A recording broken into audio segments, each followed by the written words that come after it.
They call the country Al-Andalus. This is an Arabic word, and it means something to the effect of to become green at the end of summer. Among the products that were introduced into the West through Al-Andalus, I'll name a few of these products to you. Cotton, paper, glass mirrors, street lamps, salt, colored glass, silk, satin, pepper, cinnamon, handkerchiefs, deodorant, kerosene, linen, firearms, cotton balls, paper money, postage stamps, book binding, clocks, ceramic tiles, nitric acid, soap, astrolabes, compasses for navigation, slide rules, rulers, surgical instruments, windmills, spinning wheels, rose water, maps, globes, citrus and nectar fruits, carpets, eyeglasses, curtains, test tubes, porcelain, fine furs, velvet, almanacs, and encyclopedias. So you can see right away that some of the contributions that they have made, that's a legacy in itself. Because we are benefiting from this, and I can go on with the different aspects of culture that the Muslims developed in that part of the world and other parts of the Muslim world, and they made it in such a way that it was usable for Western society, and it helped Europe to come out of the Dark Ages. Things had really fallen and Europe was not central to the world anymore.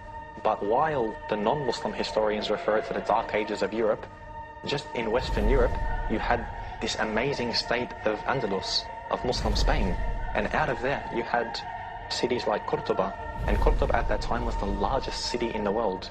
It was a city of 1 million people plus. If you look at the street of Cordoba, it was completely lit up. There were street lights, which was unknown in Europe.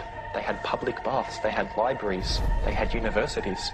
People would travel all from around the world just to study in Andalus, a true center of learning. So while you can say some of Europe was in the Dark Ages, another part of Europe, which is the Muslim area of Europe, it wasn't in a dark age at all. It was full of light. And you'll see when the Renaissance happened within Europe, and the Renaissance literally means the rebirth, it wasn't a rebirth from nothing.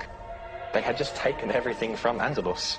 If you look at Italy, all of the, the arts and so forth, they really just took it from the artisans of Muslim Spain. Okay, kind of like added bits to it, made it their own style, of course, yeah. Yeah. So, of course, this rebirth wasn't something that was, from them themselves. They just learnt everything from the Muslims. Ultimately, the Crusaders came away with no permanent conquests, but they returned with something even more valuable: knowledge. Europe, with the Crusades, turned the corner from the Dark Ages. There's medical information and surgical information that's brought back. Books are brought back. Languages are brought back. Everything is brought back. So the Crusades really do change Europe in a way that we have not seen before. Europe was on the verge of one of the most productive and creative periods of its entire history. Things like the great Gothic cathedrals, the universities, the law courts and legal systems, all of those were created. So following this long period of darkness, there came a tremendous explosion of really brilliant cultural achievements. The Renaissance is back in, the lights are on, and everything is good. What happened between the year 700, to 1500? What happened in that time? The Dark Ages? It was the golden age of Islam. And I want to just talk about some of the contributions that were made by Muslims. And this can get very complicated. In mathematics, some of the achievements made, they began algebra and symbols and equations, developed Arabic numerals, sifr, 0, Arabic numeral system. They established a logarithm. They founded the general formula for solving third-degree equations. They founded trigonomic ratios, formulas, and equations. And you can continue to go on, and you'll see calculus and trigonometry and all of these areas of math have a debt to Islam. In physics, they established the science of power, or mechanics. They describe the center of gravity.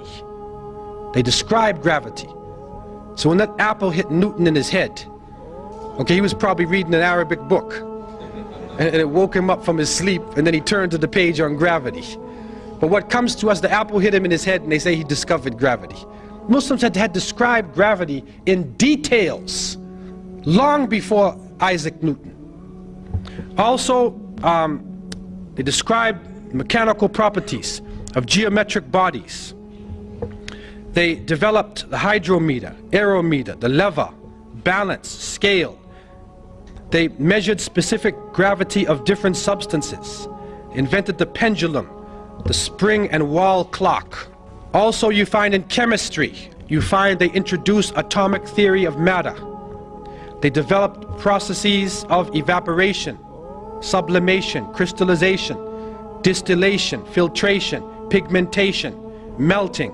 They introduced methods of steel making, metalwork. They developed procedures for dyeing of cloths and textiles.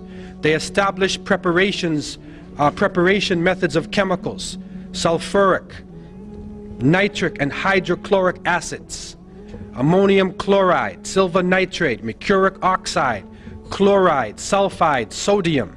They developed chemical processes and methods for manufacturing of glass, soaps, perfumes, resins, oils, paints, paper, sugar, gunpowder. They introduced the uses of jars and flasks, scales and tubes, and you can go on in terms of the things they were introducing.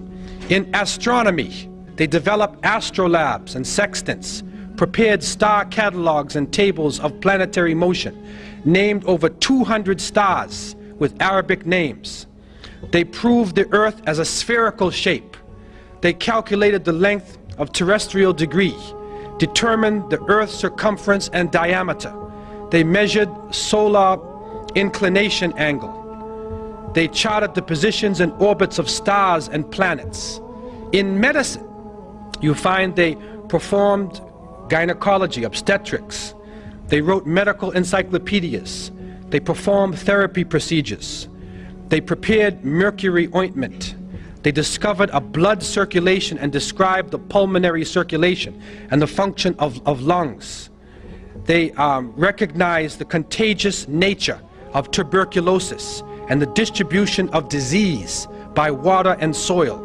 They performed surgical treatment of eyes, ears, and teeth.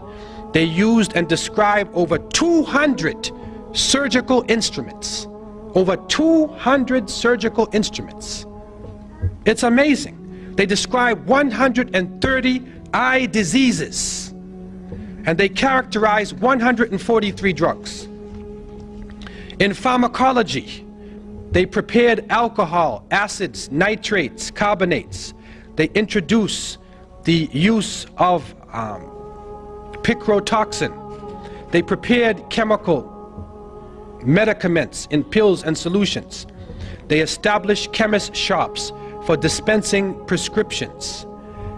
They introduced to Europe quite a number of medicines and herbs which betray their Arabic name. Al-Kanna, alcohol, alcohol. Alcohol is Arabic word. Al-Kali, alfalfa, camphor, cotton, hakim, jasmine, saffron, etc. In geography, they invented many geographic and surveying instruments and devices. They prepared many accurate and detailed nautical and land road maps of the world. They calculated and prepared ephemeris tables of ocean tides and seasonal winds. They described the lands and the natives of the New World in their reports. Now, someone would say, well, how do they know this? And you go on in astronomy, history, a number of subjects. How would they be so good in these subjects? I want to take two areas. In the area of geography and astronomy. So what is important about the stars and direction? What is important about the geography of the world? All of the Muslims, up until now, are concerned with direction. Because every time we pray toward Mecca. So therefore, wherever you are, you have to determine where Mecca is. So therefore, it was a natural thing for Muslims to get into the direction and always to be looking at the sun to know what time of day it is, because of the cycle of prayer. It's a natural thing. Also, pilgrimage to Mecca. Every Muslim should try to make pilgrimage to Mecca once in a lifetime. And so therefore, these complicated works in geography, like international road maps, were developed especially for Muslims to be able to travel from, say, China or India or West Africa or Northern Europe and travel to Mecca. Getting back to Spain now, we find that they were able to, for instance, take water and bring the water down from a mountain using aqueducts, using canals, and canal it all through the cities so that every house had access to running water. And they did that without destroying anything or damming anything up or blocking anything. They did it in such a way they were using gravity. This is a holistic way of approaching things. And if you go to Granada today, you will still see the waterworks are being used from the time of the Muslims. The water is flowing all over the place. And this was a great accomplishment that they made.